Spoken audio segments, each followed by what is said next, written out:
नमस्कार, Hindi star with Suresh Kumar में आपका स्वागत है।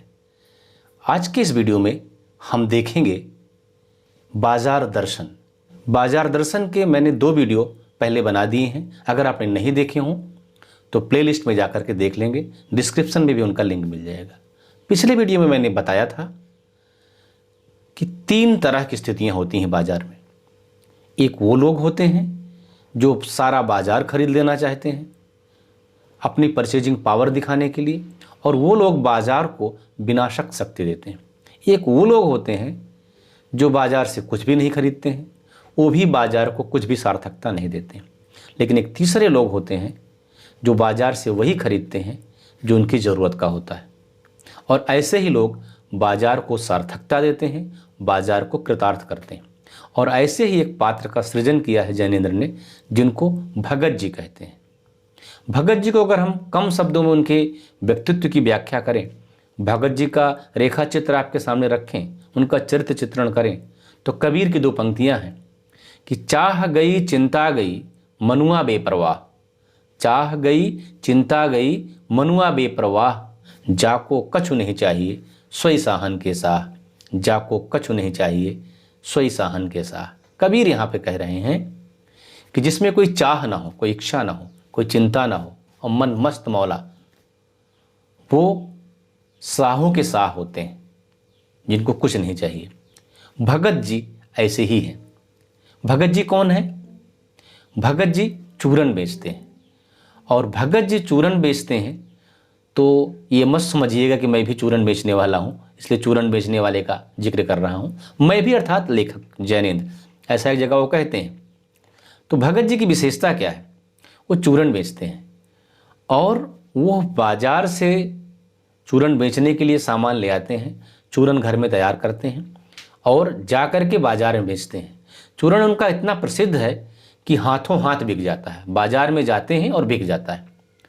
लेखक कहता है कि अगर बाजार का गुर पकड़ लेते, मतलब मार्केटिंग स्किल पकड़ लेते, मार्केटिंग का फंडा पकड़ लेते, व्यवसायीकरण भगत जी का हो जाता, या भगत जी लेमैन की भाषा में कहा जाए बाजारू हो जाते, तो खुशहाल क्या माला माल हो जाते। लेकिन आप जानते हैं कि हर व्यक्ति ऐसा नहीं हो सकता है।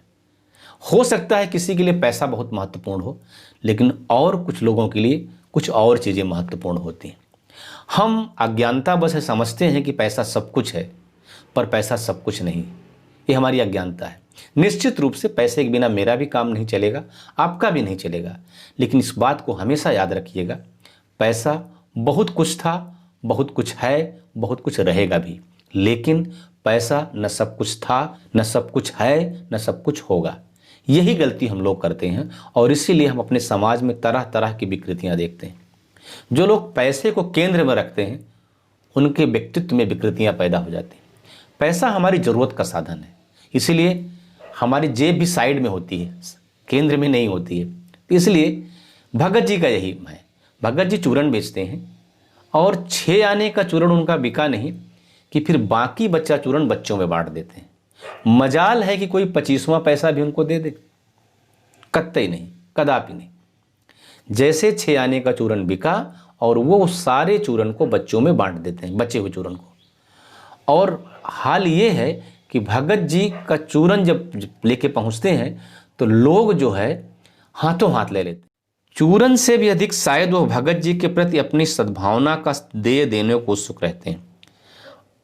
भगत जी का चूरन लोग इसलिए लेते हैं कि जो लोग खरीदने वाले हैं, कुछ को तो अच्छा लगता है और कुछ अपनी सद्भावना प्रकट करने की, नहीं भगत जी इतने अच्छे हैं, इतना ईमानदार हैं, तो उनका चूरन जल्दी से ले ले। अपनी एक अच्छी भावना प्रकट, सद्भावना मतलब सच्ची भावना, सहृदय भावना प्रकट करने के लिए। लेकिन भगत जी हैं ऐसे कि 6 आने पूरे हुए नहीं कि बाकी चूरन बालकों में अर्थात बच्चों में मुफ्त बांट देते हैं। कभी ऐसा नहीं हुआ है कि कोई उन्हें 25वां पैसा भी दे सके। कभी चूरन में लापरवाही नहीं हुई और कभी कोई रोग होता भी उन्हें नहीं देखा गया। और तो नहीं, लेकिन इतना निश्चय है कि इन चूरन वाले भगत जी पर बाजार का जादू नहीं चल सका, ये लेखक कह रहा है। अब लेखक यहाँ यह भी कह रहा है कि ये मत सोचिएगा कि मैं चूरन बेचने वाला हूँ, लेकिन इस लेख को पढ़ने वाले किसी भी मान्य पाठक से मैं भगत जी को श्रेष्ठ समझता हूँ। भगत जी पता नहीं पढ़े लिखे हैं कि नहीं पढ़े लिखे हैं, कहते हैं पता नहीं उनको अक्षर ज्ञान है कि नहीं, लेकिन और बड़ी बड़ी बातें क्या मालूम होगी जो हम आप जानते हैं।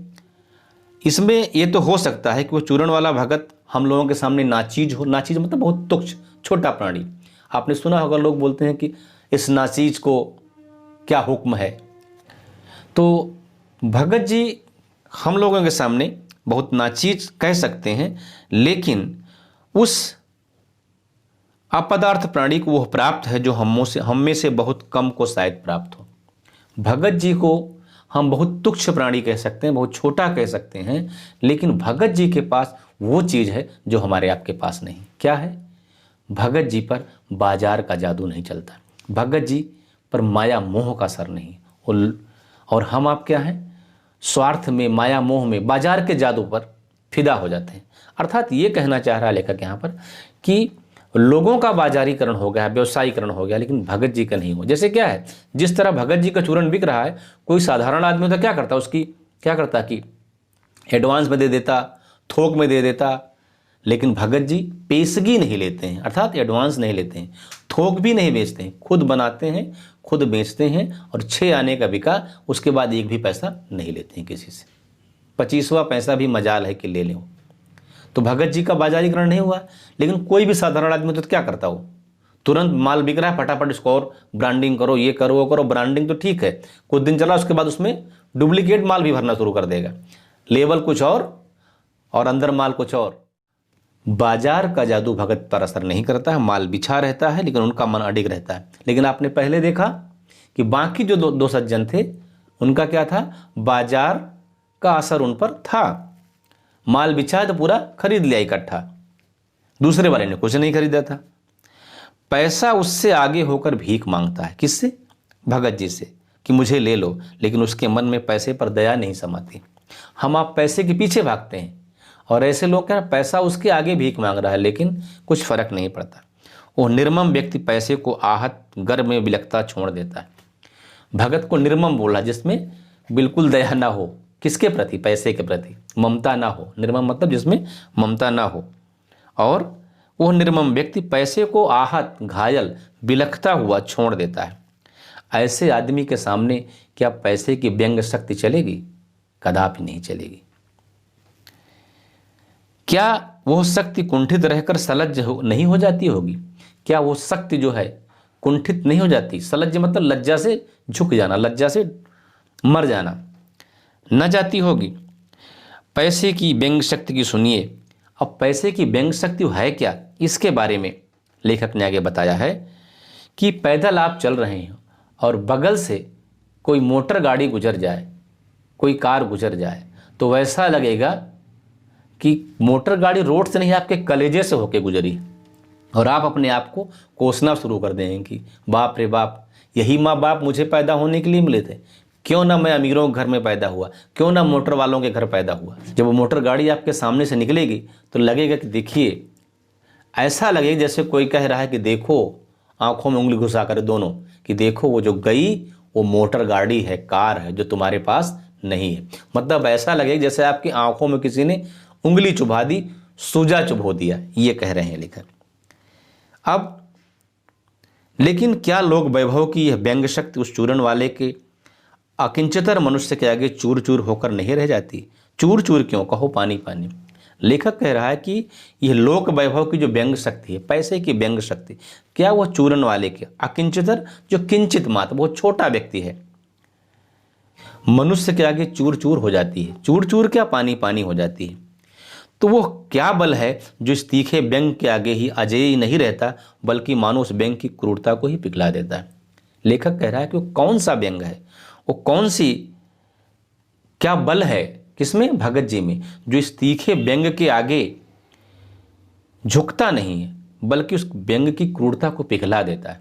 लेखक कह रहा है कि कौन सा व्यंग है, वो कौन सा बल है जो तीखे व्यंग के आगे भी झुकता नहीं, टूटता नहीं, बल्कि उसको ही पिघला देता है। इसके संबंध में आपको एक कहानी में बताता हूँ, जो भगत जी से ही मिलती जुलती। कहानी में ये है कि एक कोई राजस्थान का कोई सेठ रहता है, अपने बेटे की शादी करता है, और शादी के तुरंत बाद बेटे सेठ को तो पैसा चाहिए, जैसे आजकल हम आप दुनिया में पैसे के लिए, तो शादी के बाद वो सेठ का बेटा अपनी नई नवेली दुल्हन को छोड़ करके और पैसा कमाने के लिए देशावर चला जाता है। देशावर वह जगह है जहाँ व्यापार के लिए व्यापारी जाते हैं। तो देश से बाहर भी हो सकता है, देश के अंदर भी हो सकता है।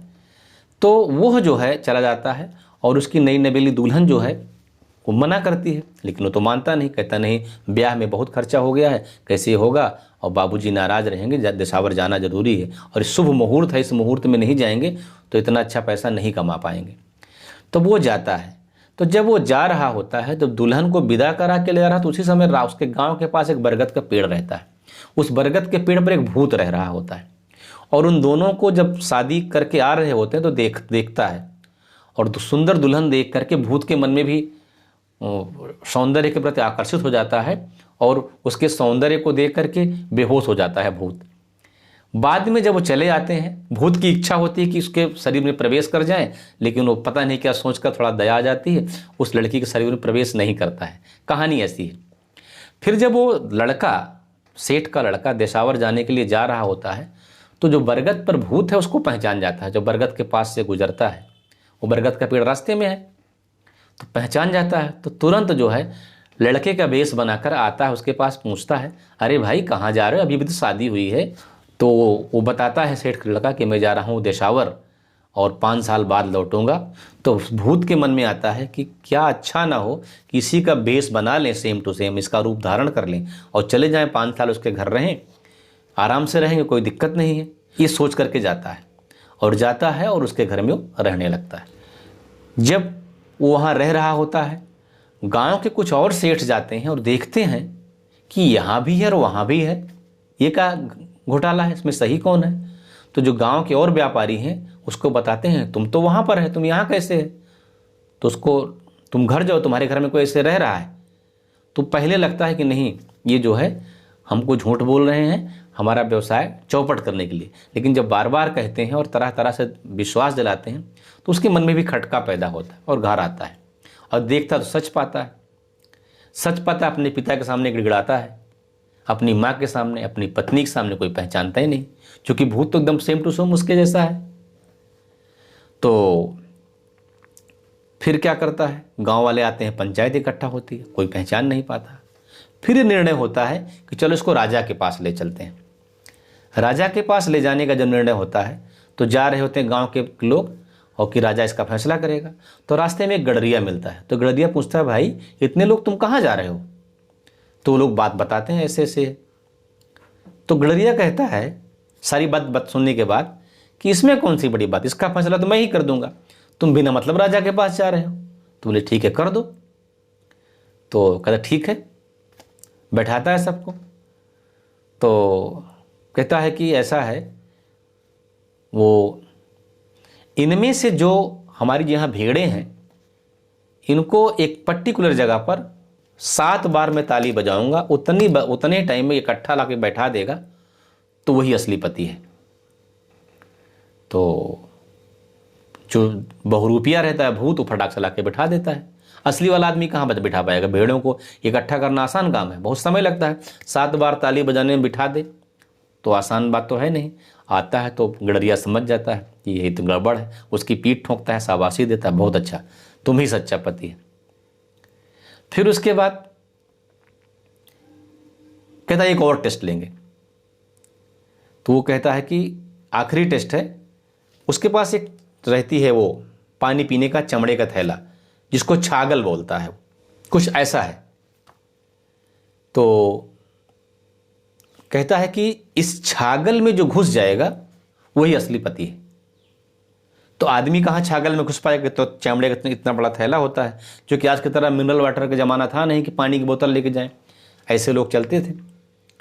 गडरिया तो रेगिस्तान में भेड़ चरा रहा है, प्यास में मर जाएगा तो छागल रखता था, चमड़े का थैला जिसमें पानी ठंडा रहता है। तो छागल को खोलता है, कहता है इसमें जो घुस जाएगा वही असली पति है, और भूत उसमें घुस जाता है। और जैसे घुसता है, छागल का मुंह बांध करके कुएं में फेंक देता है। और भूत उसमें चिल्लाता रहता है कि मुझे बचा लो, मुझे छोड़ दो, मुझे छोड़ दो, मैं ज़िंदगी भर तुम्हारी नौकरी करूँगा, तुम्हारी भेड़ें चराऊँगा। लेकिन गडरिया छोड़ता नहीं और असली आदमी का पता चल जाता है। वो जो सेठ का बेटा है अपनी पत्नी के साथ, अपने परिवार के साथ रहने लगता है। तो सेठ का बेटा उसको सोने की अंगूठी देना चाहता है कि तुमने इतना अच्छा काम किया, इतना बड़ा फैसला कोई सुना नहीं पाता। तो गडरिया कहता है कि मैं क्या करूँगा सोने की अंगूठी, मेरी उंगलियों में आएंगी नहीं, जेब में भी नहीं रख सकता हूँ मैं, और मेरी भेड़ें भी मेरी ही तरह गंवार हैं, वो घास तो खा लेती हैं लेकिन सोना सूंघती भी नहीं है। ये सोना तुम ही रखो, ये तुम ही अमीरों को मुबारक हो, हमें नहीं चाहिए। मैसेज ये है कि हम पैसे के लिए पता नहीं क्या क्या कर डालते हैं। आज भी हम लोग पैसे के लिए क्या क्या रिश्ते ना तो सबका कत्ल कर देते हैं। आप आए दिन समाचार पत्रों में देखते होंगे।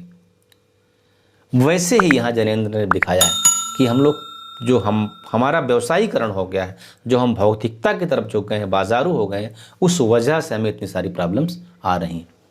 वो कौन सी शक्ति है जो भगत जी पर बाजार का जादू चलने से रोक देती है, और वो कौन सी शक्ति है जिसके अधीन होकर हम सब बाजार के गुलाम हो जाते हैं? इन सब की चर्चा हम करेंगे अगले वीडियो में। वीडियो अच्छा लगा हो तो लाइक, कमेंट, शेयर और सब्सक्राइब करना मत भूलिएगा। मिलते हैं अगले वीडियो में कुछ नई जानकारी के साथ। वीडियो देखने के लिए बहुत बहुत धन्यवाद।